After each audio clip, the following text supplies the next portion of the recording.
برای چی شما تصمیم گرفتین که کودک بخرین؟ ما شوهرم ایزانی اولش کنش تا فرزند داشتمش اویلادور خونه‌دار هر کدومش برای خودم ما که در خونه به کودک بودم مثلا هر روز تزریق که بودم همین خودم هم می‌وای کردم که کودک بیرون میگم بین کنم. یعنی تنها بودین در خونه برای همین؟ وقتی دمی کودک خریدین چند سوم خریدین؟ با کودک 4 ماهشی مبلغش 700 دلار.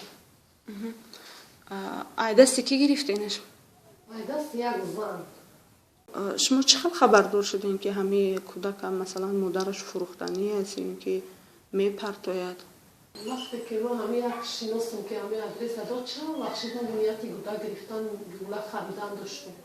فهمیدم که همین کودک تولد کرده مثلا ای وقتی گولهش میگذاشته اون کوفته رفتم همین کودک سراز دستش خریدم. یعنی از کودک 4 ماهه؟ بله از 4 ماهه.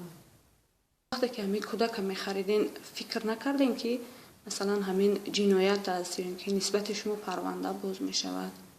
ما میدونستم که جنایت مثلا به جوابداری کشیده میشه.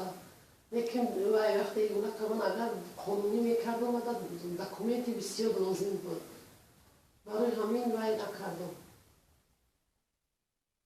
همین تیز سوندادم و کودک گرفتم که همین مثال فهمیدن کوفته اومدن مثال گفتن که این مثال وای جنایت های اما وای کردم درست کوشش دارم که دکومنتاش توقعی کنم تخت کنم و فامیلای خودم گردانم همین کودک وای کردم.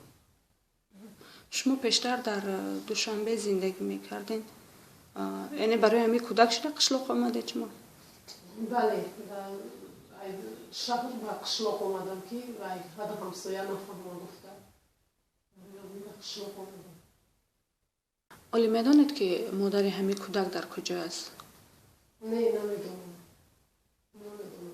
این زنی دین بود مجبور بود برای زندگی ایوده میگفت کردن نمیدونم گفته دویم زن بود مثال وای گفت که من این بحری همین کودک میگذارم و پای زندگی خودم میشم خونه و در نداشت.